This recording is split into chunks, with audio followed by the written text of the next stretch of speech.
Good evening, everybody, and welcome to another edition of Fire Up. My name is Scott Morganroth, Motor City Mad Mouth. Pleased to be joined by my co-host, Madman Mancini. And before I bring Mark on the line, I do want to take care of some special business ahead of time. First of all, obviously, our pre-election day. So, folks, if you're looking to make a difference out there, tomorrow's your opportunity to do exactly that. And another thing, over the weekend, I lost an aunt. I saw her 5 years ago. Her name is Aunt Mary Must, but the good news is the woman only lived 103 years old. So, my goodness, I think she did pretty good. Aunt Mary Must, rest in peace. It was good seeing you one last time 5 years ago. And I know that you'll definitely be missed by a lot of people, but I was thrilled that I had an opportunity to see her one more time 5 years ago. Meanwhile, we got a good show tonight. Madman Mancini and Mad Mouth. There you have it.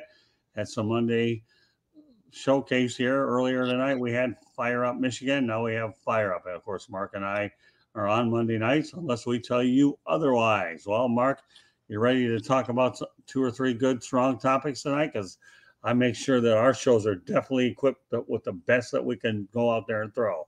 All right, Mark, give me some World Series observations. We know the Astros took out the Phillies in 6.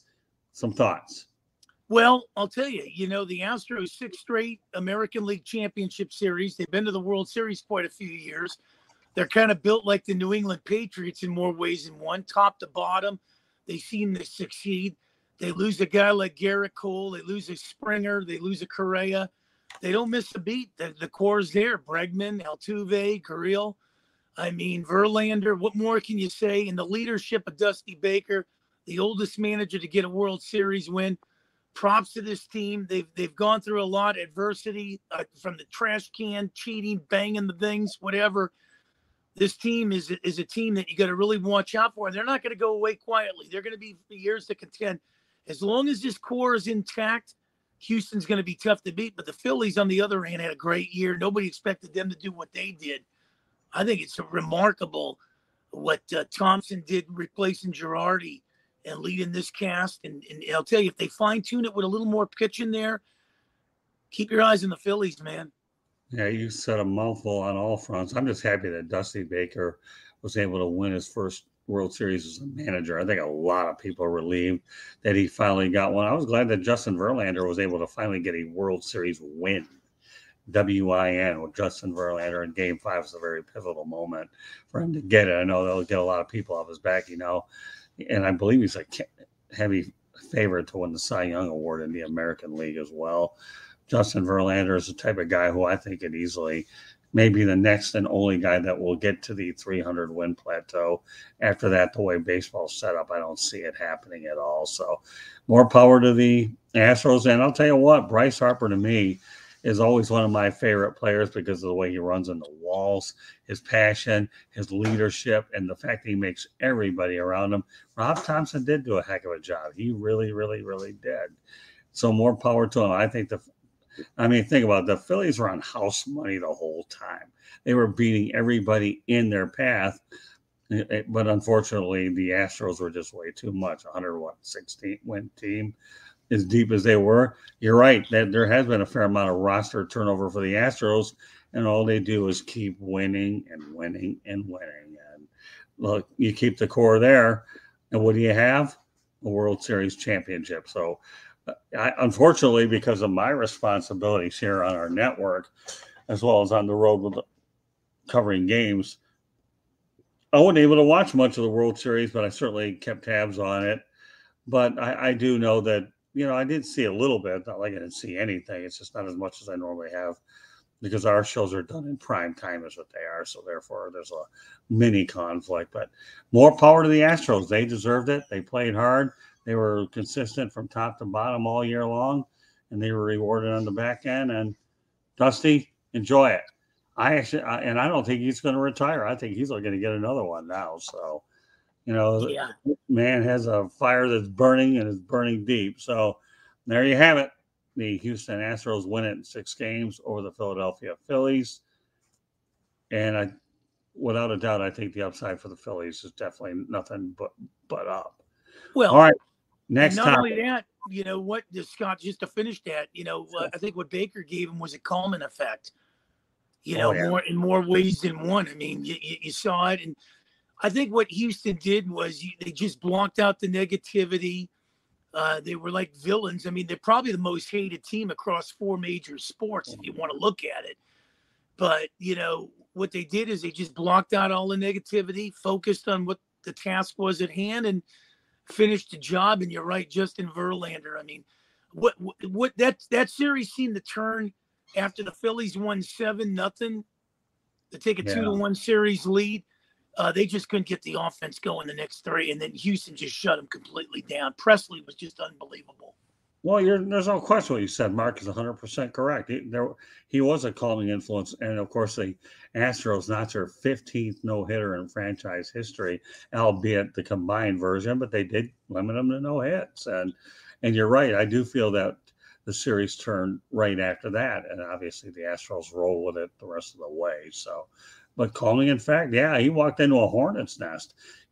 Prior to that, he was with the Washington Nationals. I think he got a raw deal out of there. Yeah. Of course, he was with the Cubs and then the San Francisco Giants. But as it turns out, this guy Dusty Baker did a remarkable job in Houston, and he was definitely a calming effect for sure. All right, this is a topic I've been looking forward to talking with you for a while, and I'm glad we'll have a time to address it tonight. Kyrie Irving, Mark, excuse me. Okay, should he be run out of the NBA? Well, I think he should. I mean, I think the problem here is it's funny with the NBA that when there seems to be a problem, the players come up and, bring it to the forefront. How come the players didn't step up to the forefront when this guy brought up this kind of comment? I mean, and get away with it. So somebody should have said, hey, listen, this is not what we do around here. We saw that in 1988 out here in Los Angeles when Jesse Orozco tried to put eye black in Kirk Gibson's baseball cap, and Kirk Gibson said, hey, the hell with you, man. Well, I'm not here to play these games. I'm here to win a World Series. Right. So I think what the players should have done was take a stand on this individual. And, the NBA's changed in my book. It's not like what I grew up with Bird and Magic and, the Dr. Jays and all these guys. Now it's almost like a me, myself, and I. And I'm not a big Kyrie Irving guy. And I'm not a Kevin Durant guy. I agree. I mean, let's face reality. We both grew up in the same era. We can appreciate it. Think about, but when you talk about Kyrie Irving, I think there's only one word that stands out: excessive drama with this guy. Number one, vaccine was an issue, right? 2, the Capitol riots had issues there. Now we got this, or I think he's even I think Nike dropped him in terms of taking away, won't launch his new shoe. So you have vaccine, then the fact that he's a part-time player. As much as I struggle with Stephen A. Smith because he's a little bit too loud for my taste, Stephen A. Smith has certainly pointed out everything that's wrong with Kyrie Irving, which is everything. Okay, I think just send the guy home. But when is enough, Mark, okay, with Kyrie Irving when it comes to his drama? Well, I think when you look at it, it started in Cleveland. He had a good opportunity to make some big money and win championships with LeBron, and they had a problem with LeBron. Went on to Boston. You saw the problems in Boston. Then he goes to Brooklyn. He orchestrates the deal with Kevin Durant and himself, and they bring in DeAndre Jordan. And, then the backlash getting Steve Nash out of there. This is a guy that's lost $330 million. You can check the facts on that. Well, I know. And when you look at it, when you look at the thing, the only thing I seem to agree with him on was the vaccine thing, because I thought, that should be a medical choice in some ways. And I might get ripped on that, but I don't really care. You got to stay firm in something in what you believe in. And, if a guy doesn't want to take it, he shouldn't be forced to take it. That's what I kind of agree with him. But everything else around here is just hogwash. You can't stand here and disrespect what happened with the Holocaust and stuff like that and not expect to get, negative comments coming your way. This thing's going to cost him more than the $330 million. I think he's one step out of the league. And this is going to be, he's going to probably have to go to Japan or something to play. Who's going to take a flyer on him now that all this has been said and done? Yeah, no, you said a mouthful. $330 million, Mark, and counting.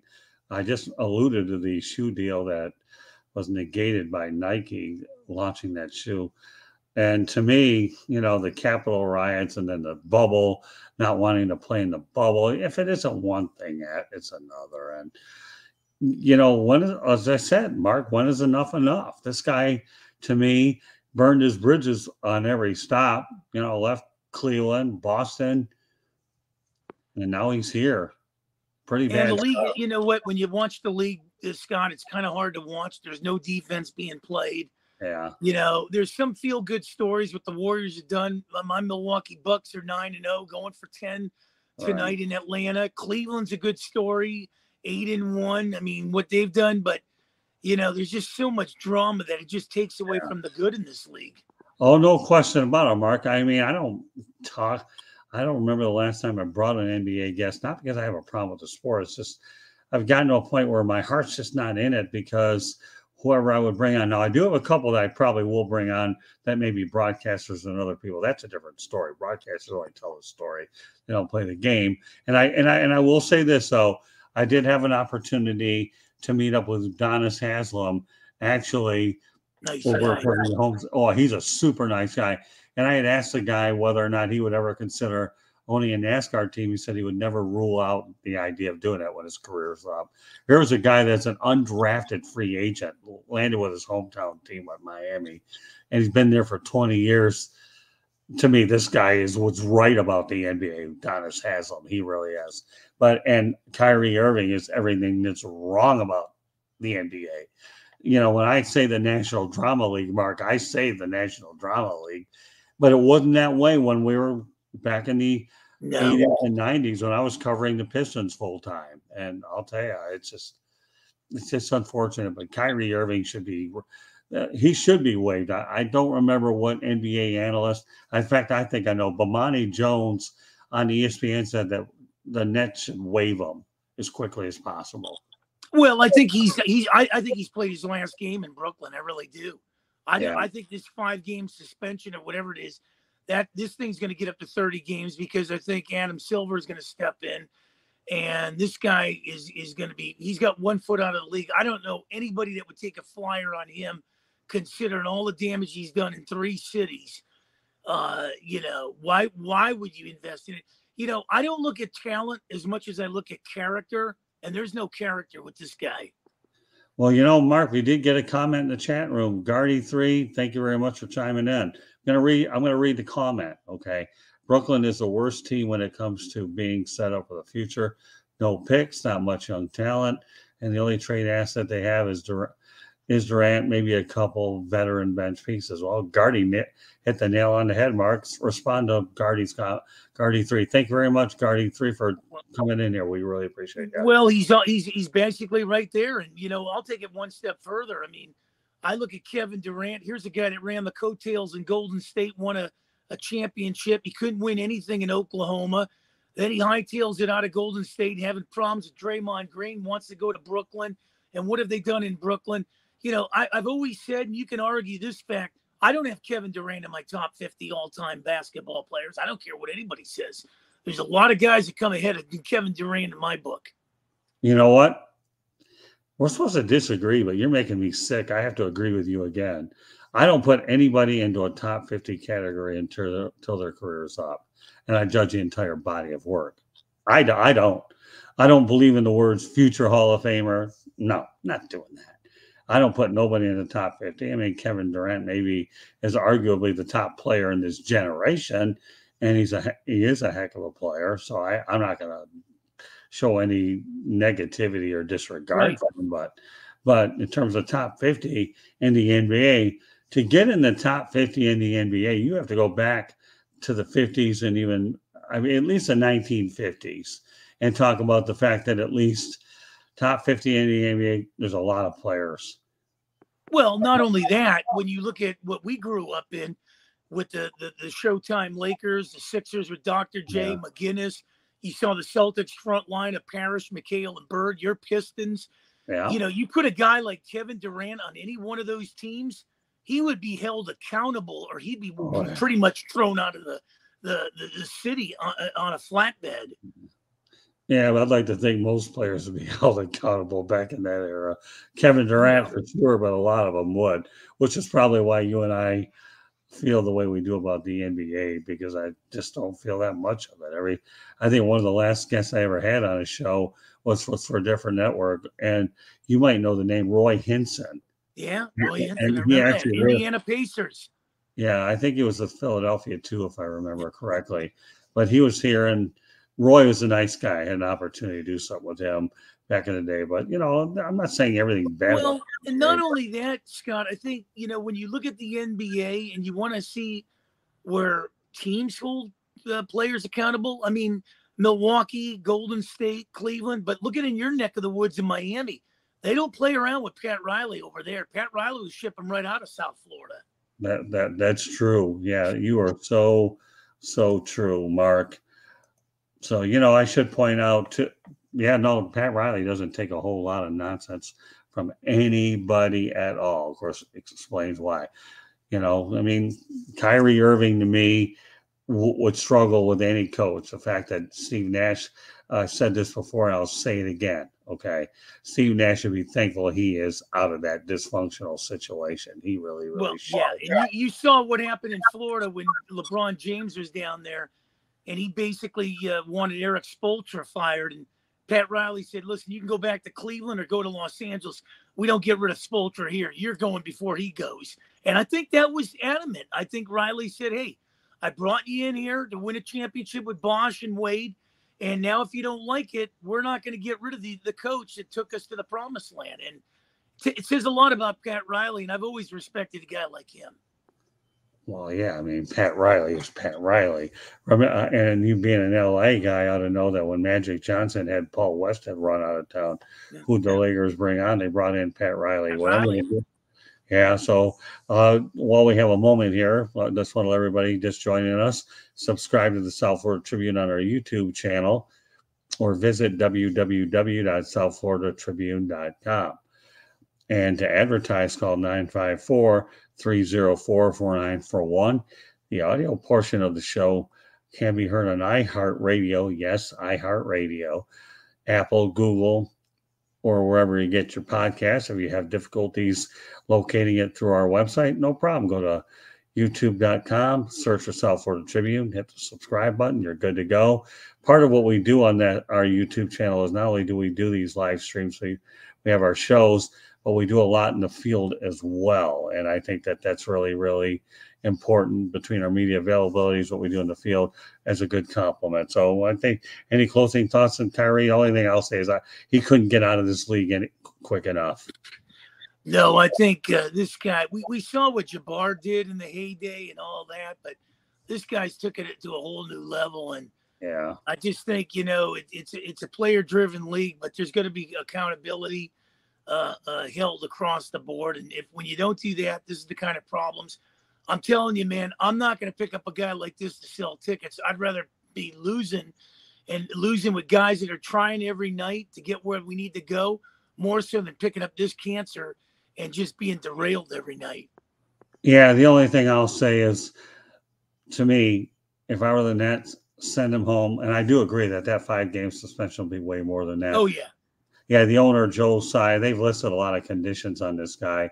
He's not going to meet him and only sit out 5 games. In fact, if he only sits out 5 games, this will be an absolute PR nightmare for the Brooklyn Nets for sure. So I think he minimum 30, but I wouldn't be surprised. And bear in mind, say what you want about the metropolitan New York area, but it's a predominantly Jewish area out in New York. So if you're really looking to alienate the Jewish people in New York, bad move.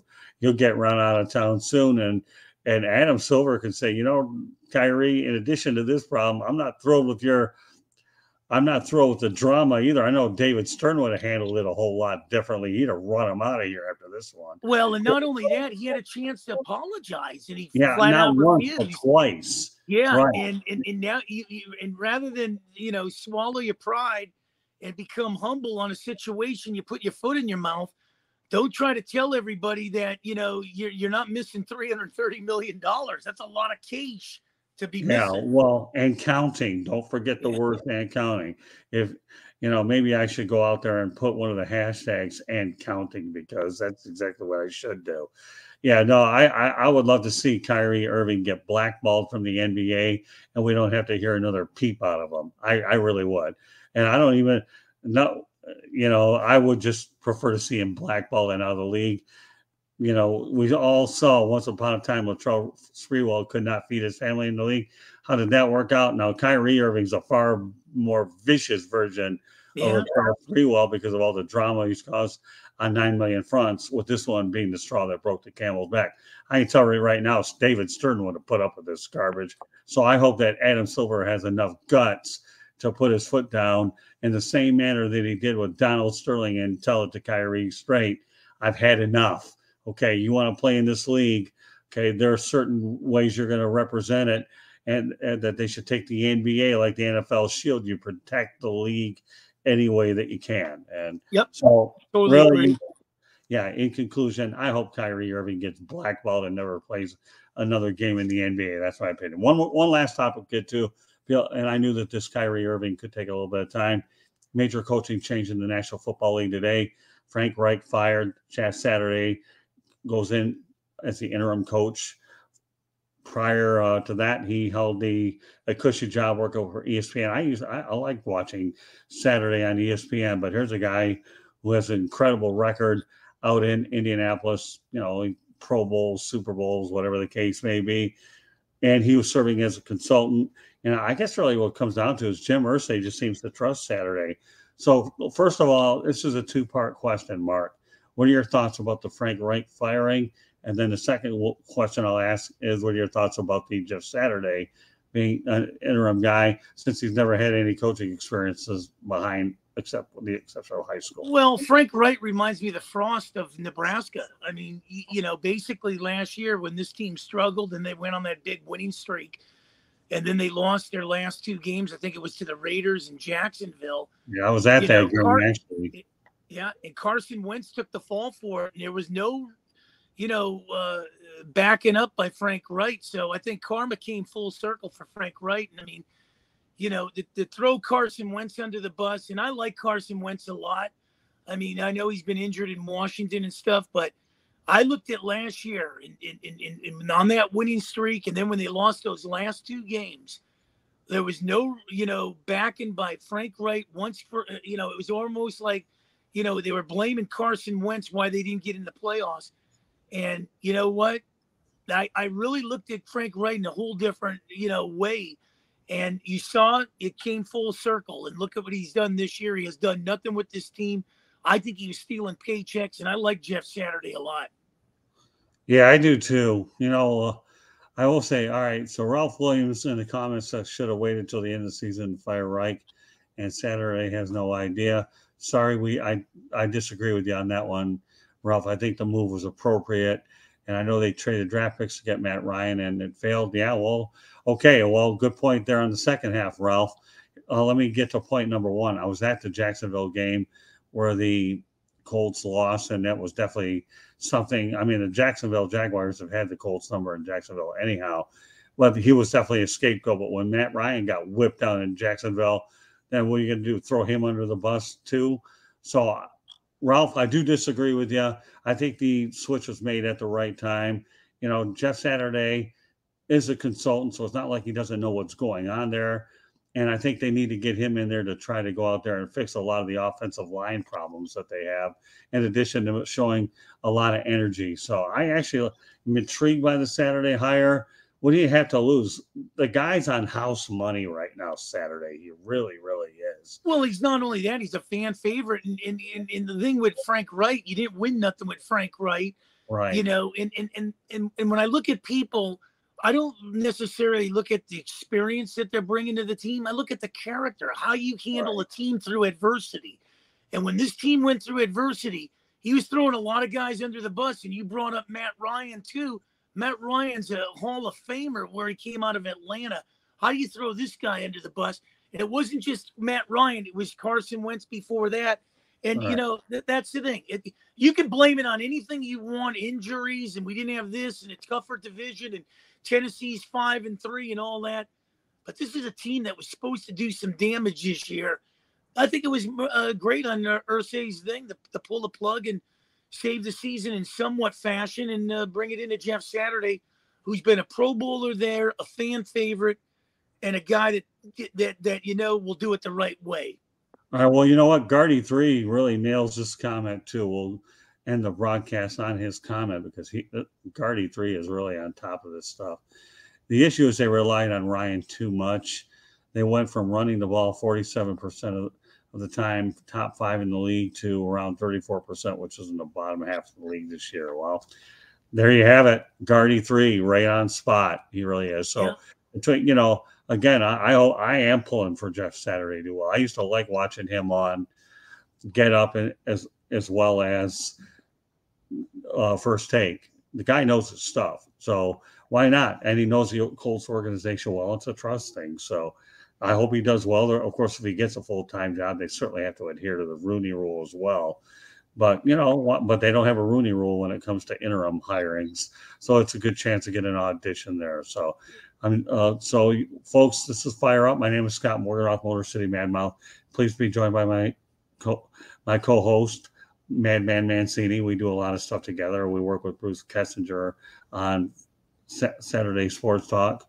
And, of course, Mark and I have our own gig here as well. So really been a lot of fun tonight. Certainly 3 strong topics that warrant a lot of attention. So with that said, why don't you let everybody know how they can get a hold of you, Mark? Well, XM 203, Sirius 217, Philadelphia's WWDB AM 860. Just finished the Pittsburgh Pirate podcast with Tarek Brock. I love doing this show on Mondays. I'm going to miss you next Monday. Celebrating my 61st birthday, but man, oh man, I think you and I have something here. We just keep building on it every week. We take topics, we break it down. The listeners become engaged. I'm telling you, man, it's never the goal. It's the journey, baby. And we're on a hell of a journey.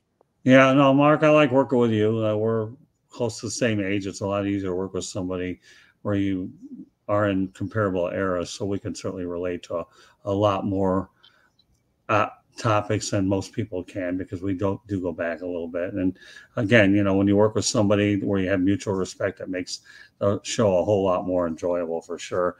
I mentioned our contact information. I should add a couple of other things. You can also reach us at southfloridatribune@gmail.com. And as I alluded to, Twitter @Tribune South. Special shout out to Candy Ebley. What an unbelievable job she does posting the content from the broadcast as well as the written content as well. So, Mark, as always, enjoy having you on here and looking forward to continuing to build this show. And, whether it's on a Monday night or whatever time we decide to do it too, we want to make sure that every individual that comes on here benefits as well as they can to learn. And special shout out to Guardy 3 for being active in chat. Guardy, right on point. And folks, please subscribe to the South Florida Tribune YouTube channel. All it takes, go to youtube.com and hit the subscribe button. We have a lot of stuff in there, whether it's the media availabilities, whether it's one-on interviews on site, as well as the stream. And I have a lot of good things. Candy does a hell of a job. And not only that, Scott, the thing that makes us successful is we don't care what they talk about or whatever. We'll bring it to the forefront. We'll dissect it. We'll digest it. We take no prisoners. The listeners come in here. They know what we're talking about. Why can't we be the next Stephen A. Smith, Bomani Jones, and all these guys? We're that good. They only have a bigger platform. We'll get there, man. Well, I have no doubt in my mind, Mark. You surround yourself with teammates that are committed to the same commitment, and I have no doubt in my mind. If I did, I certainly wouldn't be working with you, much less enjoy working with you. So please take that as a compliment. You do get them every now and then. So this will be one of those that you can actually take to the bank, and you do get it. No, I really do enjoy working with you, Mark. I love you, brother. You know that, man. We take no prisoners. No, we don't. So meanwhile, on behalf of Madman Mancini, my name is Scott Morgan, the Motor City Madmouth. Thank you for joining us on this edition of Fire Up, and we will catch you on our next episode. Once again, rest in peace, Aunt Mary Must, and go out there and go to the polls. You can make a difference tomorrow. So take care. We'll catch you on our next edition of Fire Up.